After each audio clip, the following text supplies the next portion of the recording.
What's happening, MMA fight fans? Ryan Thomas here for the Thomas Take Sports Podcast, joined by a very special guest on today's show, joined by one half of the LFA Legacy Fighting Alliance main event that takes place next Saturday, next Friday, September 15th, joined by Devin Smyth. Devin, thank you so much for joining me, taking the time out of your busy schedule to chat with me in all things regarding to your fight. We're going to dive into a lot of fun stuff. I appreciate you hopping on here, taking time out of your schedule to join me today. Hey, thank you, man. I'm grateful to be here. Thank you. Of course. So my first question for you, Devin, obviously this is a really big fight for your career. You have a pro MMA record of 9-3. But this is your first fight in a couple years now, right? And, getting the chance to step back in the cage is one thing, but getting the chance to step back in the cage to take on a main event, role in this event. Tell me about what that's been like, just to go through the journey of taking some time off due to the unforeseen circumstances of these last few years, of course, and now preparing for a fight that is obviously the biggest fight of your career. Yeah, it's took a break. My last fight was actually for LFA, and that fight didn't go my way. And after I lost that fight, I was very much in my head. Wasn't sure if this is what I wanted to do. Wasn't sure if, I just sort of lost my way. I allowed, a lot of things that people said to get to me. I allowed, myself to get to me. I'm my biggest critic, and it's really bad when I lose, but what I've come to realize is that, some things I can't control. Sometimes shit happens, or I'm not sure if I can, but yeah, you could say that. Sometimes, stuff like that happens, and that's just a part of the game. And in my time off, I had some things happen, and I got involved in some things that was really a reality check for me in terms of what I want to do with my life. I was heading down the wrong path again, getting involved with the wrong people again, and found myself in a life or death situation. And, by the grace of God, I weaseled my way out of it, and I'm still breathing today. And, but after that happened that day, I called Rashad and I said, I need to come down there. I was living in Michigan at the time, and it's just Michigan has just never been good for me. It's I love everybody in Michigan. It's just it's never been a good environment for me. And so I called Rashad and begged him for just for a chance to come back down here and start really going all in on my MMA career. And when I got down here, that's exactly what we did. I started training, and this was last February that I moved down here, and I've been training every day, and I really found my love for the sport again. I love of the anticipation of the lead up, of the build up of the fight, and it took a while for me to get a fight. I've been, like I said, been down here since last February, and this is one of the only fights that we've actually been able to go through and be able to happen. Right. Had some other things going on. had some injuries here and there, but now that it's finally here, and man, it's surreal, man, because it was that I didn't think I'd be back in the position I am right now. And and people ask me already, well, dang, like you've been off for 3 years and then you come back to be a main event for LFA, and I'm sitting here like, yeah, I'm a main event fighter. Right. And I would agree. I whenever I come and I put on a show. You know what I'm saying? You're gonna hear the oohs and ahs with me. You're gonna, there's gonna be slams, there's gonna be spinning attacks, there's gonna be flying. You know what I'm saying? Mm-hmm. A whole bunch of stuff. I'm a main event fighter. And my talent, is only one of the reasons why I'm a main event fighter. So it's man, it's a blessing. I've been blessed to be able to I live with Rashad right now, and so I have Rashad beat me up every day, and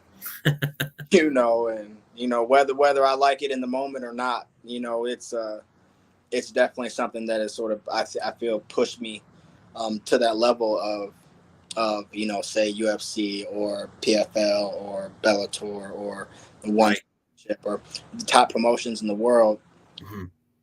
And I finally, the thing that is different about me today is I feel like I deserve it now. I put in the work. I'm getting out. I've ran almost 90 miles preparing for this fight. Wow. And that I've never done in my career. I've never ran not once in my whole career. And that's why I was talking with my cousin Lance. I was talking with him and I was like, it's crazy. I was 15-0 as an amateur, 9-3 as a pro. And that was me like doing barely part-time training. You know what I mean? Like, no, that's I don't even know. What is that record? 24-3. Right. Over for doing nothing. And now I'm at the point where I'm like, yo, I'm running every day. You know what I'm saying? Not only running at an excellent pace. Sure. I'm training every day, sometimes twice a day, and I'm training with Hall of Famers.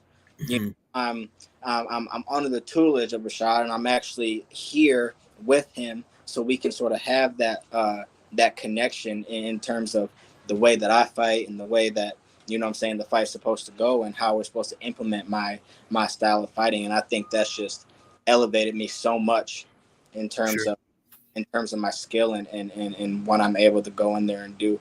Because one of the main things with me was always my conditioning. It was always, I always get tired. I always do this. I have never lost the first round in my life.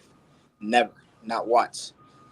And I've always known that if I can get to that point of I can fight the first round just like I can fight the second round, just like I can fight the third round, just like I can fight the fourth and the fifth. If I can do that, it's not a lot of people that are going to be able to handle me. Sure. And you've gone through a journey, right? And I think it's important to always hold on to the journey that you've had, never lose sight of, the start to what's brought you to where you are right now. And, looking back, as you have in the, the statement that you just made, it does come down to sometimes we do need other figures around us just in life in general. You could take the sport out of it, right? You take mixed martial arts out of it, but Rashad Evans for you was someone that helped reshape your perspective and get your perspective back to where you needed it to be, just for your own individual life as well as mixed martial arts, right? And he's been that for a lot of fighters as well as friends. He's notorious for taking Kamaru Usman under his wing as well, and many other fighters over the years. What was that experience like in terms of expectations and reality? Like, you expected Rashad, in a sense, to always be that figure for you, but now knowing that he has been and going through that with him, what has that been like for you? Man, it's amazing, and Rashad has always been, like I said, I've never really, and people know that Rashad's like my godfather, but I've never met my dad. I don't even know what my dad's name is, so Rashad, ever since I was like 10 years old, 11 years old, Rashad has been that father figure to me, but he's always, lived states away, and when I came down here previously, I came down here in it was a 2013. I came down here to live, and I just wasn't ready. But Rashad know me better than I know myself sometimes, and Rashad knew me well enough to understand that Devin's not ready. Let him go, and I moved back to Michigan, and I had to go down to that bottom to understand that sometimes I don't know best, sometimes, and that correlates to MMA as well. I get in a mind state sometimes where I'll be like, no, I think this will work better, when Devin, you just need to shut the hell up and listen. You Mhm. know, you need to shut up and just focus and do what you're told. And that's one of the main things that I've sort of come around to in living here is I'm understanding how to listen, and not only just because I'm being taught, but because of the respect I have for Rashad. Mhm. You respect the man just as much as his accomplishments, right? And And like that's important. what it was, I love Rashad before Rashad was Rashad Evans. Mhm. So that run, it runs really deep with me, and for him to be able to continue to show me on a daily basis that he loved me just like a son as well. It really motivates me. Because there's a time, especially my last couple of fights, where I was only I'm in it for me.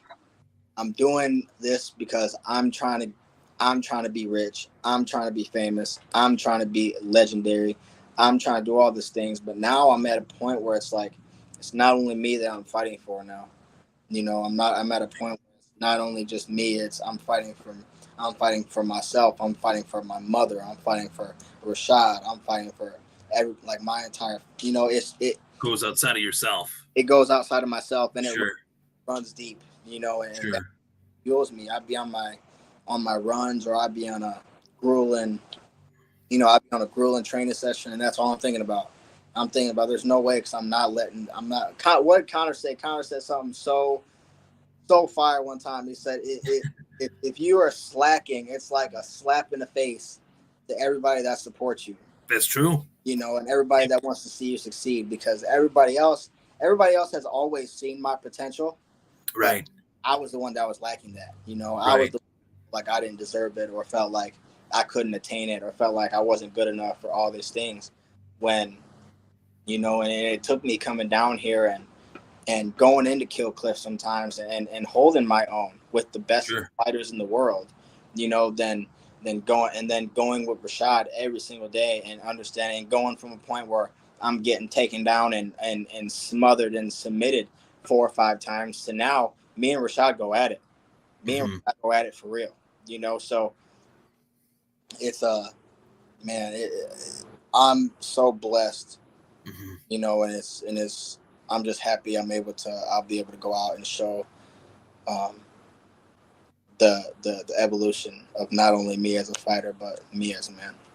For sure, for sure. And you're working with a figure in this area, Western New York region, that Rashad is, the word legend gets thrown around a lot, but Rashad is, I would actually say Rashad's a hero to a lot of us in this area that, whether we were wrestlers or, people that practiced BJJ, or even just athletes in general, that someone from this region, Western New York, could actually make it. And he was one of the few that really, I think he was the one figure, especially with MMA, that paved the way for MMA in this area.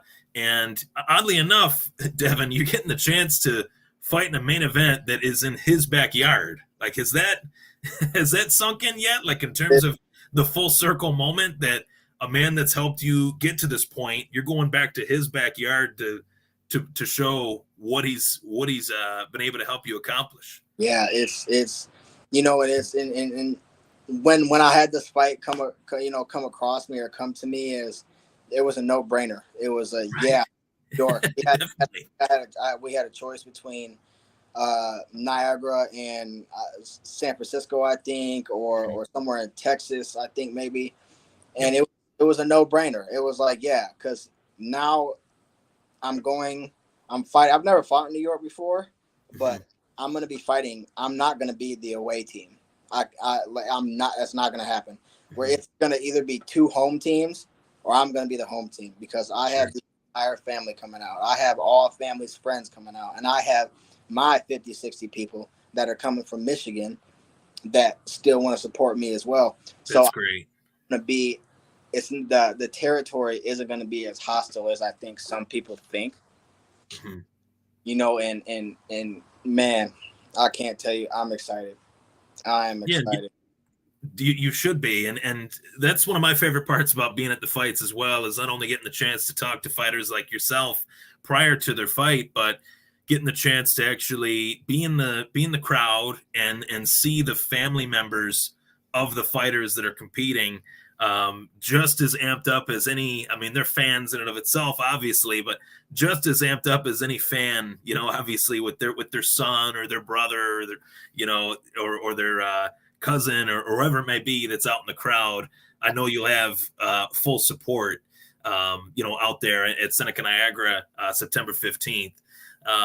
And going to that fight, obviously, I'd like to get your thoughts on how you match up with Jonathan Piersma without giving away a game plan or anything like that. Just the contest, right? Just knowing that you have this man in front of you that, it sounds cliche, but that other man in the arena with you is trying to take away what you're trying to accomplish.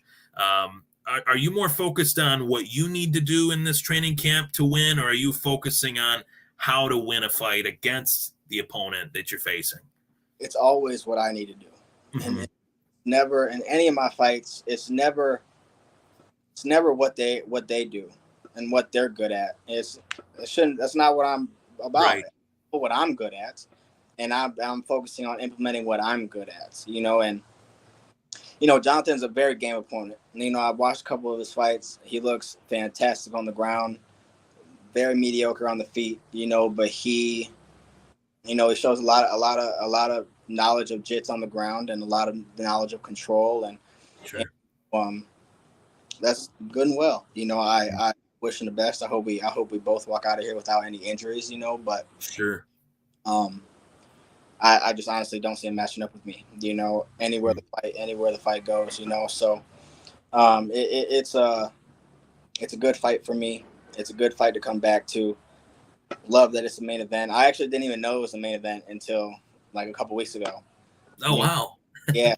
They told me and Rashad on the same day, and Rashad was commentating on for LFA's card, and sure. A text that was like, yo, put on LFA, and I was like, yo, and then they pulled up the banner, it was like main event. I was like, oh shit. I was like, the main event, like, you know what I'm saying? I was lit. So yeah, it's bright lights for the main event, right? Different lights. And that's just the type of person I am, the type of personality I am. I love having all eyes on me. I love being the last fight that everybody's been waiting on the entire night. I love having two crowds going against each other. I love the anticipation. I love the weigh-ins. I love looking him in the face and just letting him see that, man, I'm so for real. It's I want to look into somebody's soul when I stare into them, and I want them to know that I'm not coming with any breaks. It's I love it. I love it. I definitely can get the feeling that you're ready. The feeling of there's still some little bit of training left to be done, right? I'm sure you're just getting out of a session right now, or potentially. No, I got done golfing. Golfing. Okay, that's my language. Yeah, back 18 holes with my friend Joaquin. But nice. I do have training later. I just like to get out on the golf course sometimes, and I love that. Sort of just lets my mind go free. It keeps the stress off of me when I golf well. So. Yeah, definitely. It allows you to get a little bit of an escape, right, from the usual routine that is being a pro fighter, and having the chance. We talked about you being a main event, but knowing the vehicle that is Legacy Fighting Alliance, knowing what it can do for a fighter's career, I can rattle off a ton of different names that have made it from the LFA to the big shows, whether it's UFC, PFL you mentioned, Bellator, or any of those other leagues out there. As there's so many options now for a mixed martial arts fighter, far more now than what there was even 5-10 years ago. What do you want this fight to do for you outside of just getting a win on a big stage? Obviously that's first, right? We don't want to look too far ahead, but when you do feel like you're at that point where your arms raised, you're the winner of this fight coming up, what's next for yourself? Where do you see yourself moving forward from this fight? I see me blasting off. Mm-hmm. It's because I've always been right there. Right. I don't want to say always, but for my last 3-4 fights, I've been right there, you know, and man, and all I've had to do is just come in and be able to display what I can actually do, and be able to display my potential, and be able to display my, you know, my skills to the world in the way that I know that I can. And when that happens, I think there's a lot that's going to go right for me very quickly. You know, Sure. I'm you know, my head's down. I'm focused on the task at hand. I try not to think about too much about next, because that's happened to me in the past. I get into, I'm like, oh, that actually happened to me in my last LFA fight. I got to it. I had just come off a loss on the Contender series, and I had gotten in my head that I need to sleep this dude. I need to have some sort of highlight. I need to, and I lost track of the fact that, boy, you better win first. Right.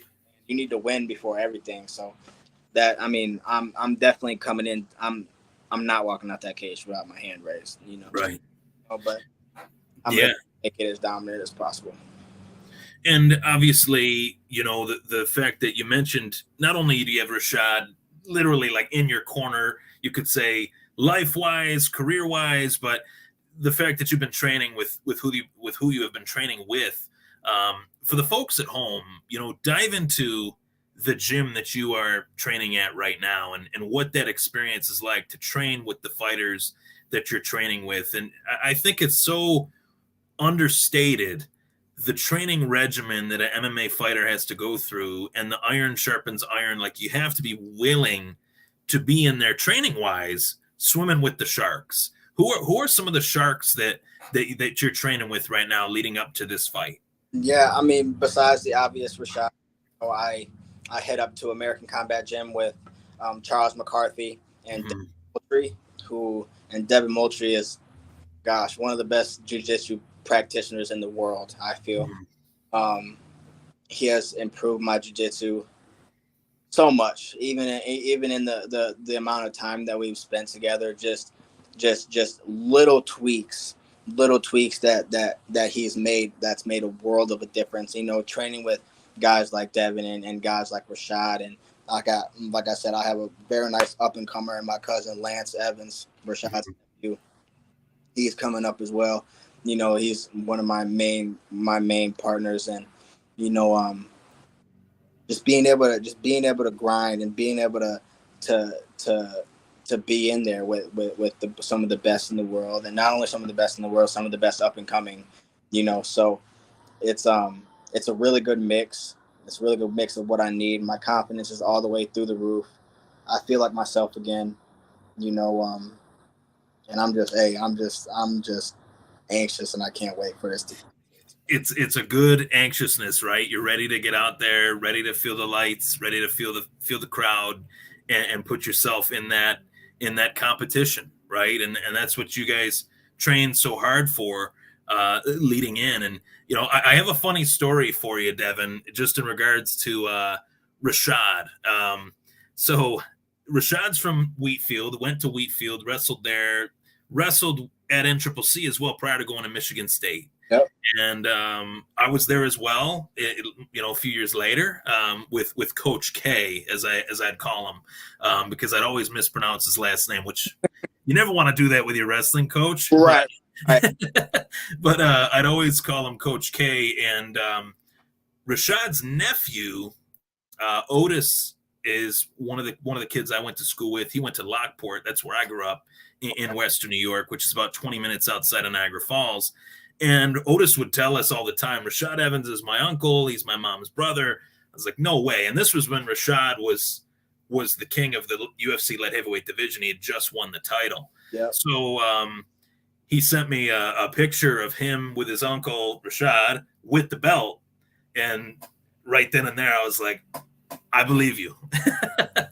And it was just such a cool, you know, such a cool story. And now all these years later, to get the chance to interview somebody like yourself, who is someone that Rashad's always believed in. I've heard Rashad name drop you in interviews here and there over the years. I've known your journey these last few years working with Rashad, and I really respect the openness that you've shared in terms of your journey, that you can fall off the horse, but you can get back on it. The comeback is always better than the setback. And you know, in my business, it's something that I don't usually say to fighters, but I'm rooting for you. Obviously, I don't want to put the fan in it, but knowing your journey and knowing what you've been through leading you to this point, I'm pulling for you. I'm rooting for you, and rooting for you to get a good win and come out of this healthy and find yourself, you know, where you see yourself belonging, you know, in the upper echelon